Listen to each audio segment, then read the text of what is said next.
Então, muitas pessoas estão pedindo, para que a gente fale um pouco sobre dores na coluna lombar, o que fazer, o que procurar, o que prestar atenção, porque é muito comum a gente receber pacientes e no dia a dia, ver pessoas sofrendo com dor na coluna lombar sem saber o que fazer. Então, a primeira coisa importante, e eu acho que isso é fundamental, é a gente entender que a dor é um sintoma, então ela não é um diagnóstico. Então eu recebo pacientes no consultório e falo assim, eu tenho um diagnóstico de lombalgia, e a pessoa fica toda feliz com esse diagnóstico. Então simplesmente o que ela está tendo é dor lombar, nada mais do que isso. Então o profissional que vai trabalhar, ou que vai avaliar um paciente, a primeira coisa que a gente tem que saber é o que dói na coluna lombar.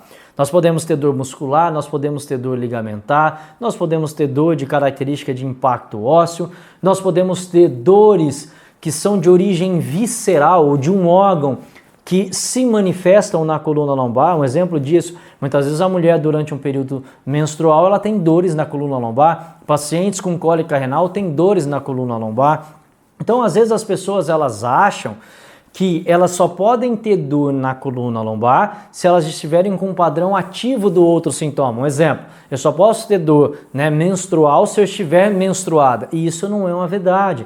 Por quê? O útero ele está conectado à coluna lombar. Ele tem sistema ligamentar, ele é inervado pela coluna lombar. A fáscia renal, por exemplo, o tecido que reveste o rim, está conectado a um músculo da coluna, por exemplo, o músculo psoas. Muitas pessoas devem ter dito, falam assim, eu tenho dor na coluna, é o meu psoas que está encurtado, que está retraído. Então, o psoas está conectado ao rim. Então, o rim está conectado à coluna lombar. Então, muitas vezes, um desequilíbrio dessa relação entre rim, psoas e coluna é o responsável pela sua dor.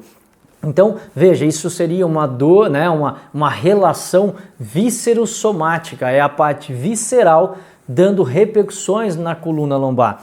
Você pode ter dores na coluna lombar em decorrência de uma postura, que é o que nós chamamos de posição viciosa estática. Muitas vezes você tem uma alteração posicional dos pés, por exemplo, um pé mais desabado, um pé mais plano, ele tende a aumentar a curvatura da coluna lombar. Isso faz com que você tenha contato precoce da articulação, isso dá dor na coluna, principalmente aquelas pessoas que têm dor que precisam ficar mudando de posição. Às vezes a pessoa está numa fila, muitas vezes esses pacientes falam assim, Alan, eu estou lá na igreja ou no culto, eu fico um tempo em pé, eu estou na fila do banco, começa a me incomodar, eu tenho que movimentar, mudar de posição. Então muitas vezes isso pode ser uma repercussão de algo que está vindo dos seus pés e para isso você precisaria de uma correção, muitas vezes com palmilhas posturais ou exercícios de fortalecimento, um exercício postural que poderia modificar toda essa característica. Você pode estar tendo bloqueios na região da coluna, muitas vezes, você tem alterações posicionais da articulação sacroiliaca que fazem com que a coluna agora possa ser mais sobrecarregada, então um desequilíbrio da pelve pode ser a causa da sua dor lombar, você pode ter tido uma queda desde criança. Muitas vezes eu falo assim, os nossos problemas não começam na fase adulta, os nossos problemas começam na nossa fase infantil, quando nós somos crianças. Você poderia estar tentando começar a caminhar, caiu de bumbum, isso alterou a sua posição do cóccix ou do sacro. Isso lá na sua vida adulta pode ter sido a causa de um mau posicionamento, por exemplo, da sacroiliaca. E aí a sua coluna lombar acaba absorvendo tudo isso daí. Você também tem, na coluna lombar, reflexos emocionais. A coluna lombar, ela representa o nosso centro de estabilidade em relação à vida. Qualquer coisa na sua vida que te desestabiliza pode repercutir na sua coluna lombar, gerando sintomatologia. A região lombo-sacro, final da coluna lombar, representa muito a nossa relação sexual, a nossa relação com o parceiro. Também ela tem uma relação muito grande com o nosso sistema procriativo. Então, muitas vezes uma mulher pode ter tido aborto e depois desse aborto ela começa a ter dor na coluna lombar. Ela jamais vai correlacionar esse evento com o sintoma. Então, o que a gente precisa entender, né? Que nós não podemos, isso eu falo muito, tratar o sintoma. Então, eu tô com dor lombar, eu vou lá, tomo um remédio, a minha dor lombar vai embora. Ok, você silenciou o alerta, você silenciou o sintoma, você não encontrou a causa, você não sabe de onde vem.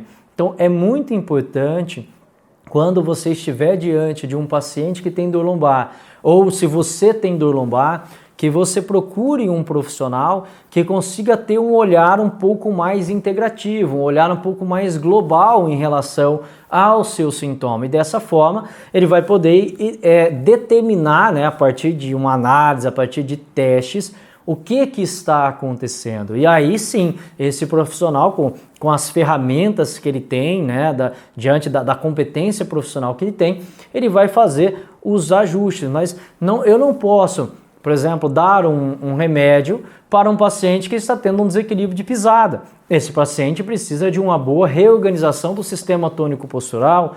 Se o paciente está com um bloqueio, uma alteração funcional da sacroiliaca, não adianta eu fazer um trabalho postural, eu preciso fazer uma correção artrocinemática, uma correção de movimento daquela articulação. Se o problema tem como característica um impacto emocional, não adianta eu me utilizar de técnicas físicas, porque elas não vão conseguir alterar esse processo. Se a tensão, se o desequilíbrio vem, por exemplo, da face renal, se ela vem de uma alteração intestinal, não adianta eu ficar dando estímulos na coluna, eu preciso trabalhar esse sistema facial. Então, é importante que a gente entenda que a partir de um sintoma, no caso, né, a dor lombar, que foi o que pediram para que eu pudesse falar, a partir desse sintoma eu tenho que abrir, né, um leque, eu preciso ampliar a minha mente, o meu conhecimento para poder olhar para o dono daquele sintoma, entender as diferentes necessidades que aquele organismo está tendo e o porquê que ele está